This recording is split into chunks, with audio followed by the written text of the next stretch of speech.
Hai teman-teman, Assalamualaikum warahmatullahi wabarakatuh. Jumpa lagi pada kesempatan kali ini. Kita hanya sedikit sharing tentang perjalanan kami ketika usaha odading dan cakwe ya. Jadi dari sekian tahun itu awalnya kami juga usaha itu yang melihat dan ikut, tetapi tidak bisa kita mengikuti, artinya tidak bisa langsung belajar di situ karena memang itu kita ikut orang lain dan perjalanan itu hanya otodidak, artinya sambil berjalan ketika kita sudah punya usaha. Nah di situ kita membenahi dikit demi sedikit dan akhirnya kita bisa untuk berkembangkan seperti itu. Jadi ya teman-teman, ketika awalnya kita usaha, saya pribadi usaha, itu yang menjadi kendala adalah saat mengadon ataupun membuat bahan-bahan ini adalah di gula halus. Nah, gula halus ini ya teman-teman yang sangat sulit bagi saya pada saat itu untuk bisa odading itu ataupun bolang-baling ya di sana dulu. Itu susah terbelah karena memang campuran gula halus ini yang memang harus lebih teliti kita ya. Nah, jadi ini kendalanya ya teman-teman, ketika dulunya itu kita membuat gula ataupun gula tengah ya, itu menjadi suatu kendala sendiri yang lama ya, artinya karena kita juga waktu itu belum tahu yang namanya YouTube ya tentu, jadi belum bisa belajar melalui YouTube. Jadi secara otodidak kita hanya melihat teman-teman yang usaha mendatangi kan seperti itu, belajar demi sedikit, akhirnya dalam kisaran tidak lama ya akhirnya bisa.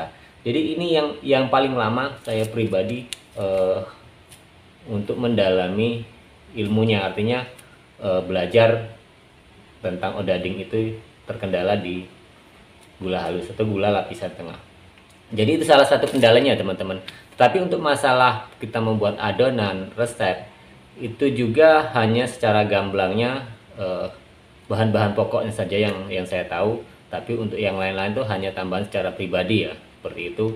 Apalagi untuk ngadon itu juga awalnya hanya ikut-ikutan dan kita mencari variasi sendiri yang lebih mudah untuk kita membuat adonan tersebut. Nah itu jadinya kita sambil belajar ya teman-teman, artinya jangan pernah kita itu merasa ragu takut ketika kita akan memulai usaha. Jadi apa yang menjadi kesulitan kita sambil belajar dan lama-lama kita akan bisa mendalami dan bisa menguasai apa yang ingin kita terapkan, yaitu tentang usaha di odading atau bolang-baling ya dan cakwe kan. Tapi kalau untuk memotong dan lainnya atau ngesap ya, di kebiasaan kalau para pedagang itu mengatakan memotong-motong odading dan cakwe itu adalah membuat sap-sapan kemudian dipotong-potong dan digoreng. Nah itu kalau bahasanya dalam ilmunya seperti itu ya teman-teman. Jadi itu tidak mengalami kendala juga, walaupun awalnya memang potongan-potongan itu memang tidak rata ya teman-teman, tetapi lambat laun kita akan bisa menguasai itu. Dan jangan pernah kita itu, sekali lagi jangan pernah ragu, kerjakan saja apa yang kita bisa kita kerjakan. Jangan kita pernah minder apalagi tentang potongan, kok bang potongannya tidak rata ataupun tidak sama dengan yang lain. Kami pun seperti itu, bahkan kadang setiap hari, kadang motong itu bisa rata, kadang pun tidak. Jadi itu menjadi suatu kelebihan kita sendiri nantinya ya, karena bagus tidaknya itu karena sudah terbiasa teman-teman. Kalau untuk awal-awal yang penting resep dan rasa itu tidak berubah, artinya itu cocok untuk dijual kan, seperti kalau kita untuk usaha. Dan untuk konsumsi ya kira-kira kita merasakan sudah enak, yaitu sudah patut untuk kita buatkan seperti itu. Jadi ini hanya sekedar pengalaman saja teman-teman. Kesulitan saya ketika dulu merintis usaha awal itu memang terkendala di permasalahan gula halus ataupun gula tengah yang menjadi pemisah antara potongan odading itu, karena ketika digoreng itu belah jadi dua. Nah itu yang menjadi pengalaman saya, bahkan pernah beberapa kali itu gagal dan akhirnya ya kita kupas satu-satu kan seperti itu. Walaupun itu sebenarnya menjadi apa ya, artinya kalau gula halus ini gagal kan otomatis pendapatan kita akan lebih kecil kan, karena gula halus itu adalah suatu hal yang paling pokok, karena banyak tidaknya juga bisa ditentukan dari gula halus. Ketika gula halus bagus kita tarik gitu kan sap-sapan potongan kita tarik panjang kemudian kita potong lebih banyak, nah itu akan lepas dan bentuknya akan lebih sempurna, akan seperti itu. Jadi itu ya teman-teman yang pernah saya alami gitu kan, kesulitan yang saya alami ketika membuat gula lapisan tengah. Dan pada video-video sebelumnya pernah saya praktekkan untuk membuat takaran gula halus seperti itu kan, atau gula tengah. Nah itu apa yang saya aplikatifkan adalah pengalaman saya pribadi yang artinya sudah saya temukan.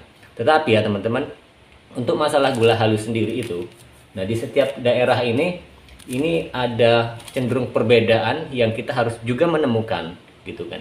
Jadinya umpamanya seperti ini ya teman-teman, ketika teman-teman usaha di daerah Jawa Barat atau Jawa Tengah itu kan berbeda, kita ketemunya dengan gula halus. Walaupun standar gula halus itu ukurannya 1:1, tetapi usahakan lebih banyak gula halusnya daripada ukuran tepungnya. Jadi untuk menghindari ini nanti supaya tidak lengket kan seperti itu. Bahkan kalau tidak lagi ketemu, seperti saya waktu di Kabupaten Sangatta itu kan gula halus ukuran 1 kilo 6 on, artinya 1,5 kilo lebih, saya hanya beri tepung itu kurang dari 1 kilo, itu baru bisa. Nah jadi setiap daerah teman-teman gula halus itu kita harus mencari sendiri selahnya agar ini bisa nantinya ya, kita gula halus bisa jadi. Ataupun ada alternatif lain ketika teman-teman bisa memblender gula pasir biasa, kita blender jadikan kita gula tepung sendiri. Nah ini kan otomatis tidak ada campuran-campuran. Tapi kalau kita membeli di pedagang ataupun pack-packannya sudah jadi, kita tidak tahu bahan campurannya itu kan apa saja. Nah di situ kan otomatis itu yang menjadi kendala kita ketika kita membuat gula halus. Nah jadi itu ya teman-teman, kendala ataupun hal yang tersulit yang pernah saya alami ketika membuat adonan odading ini ya.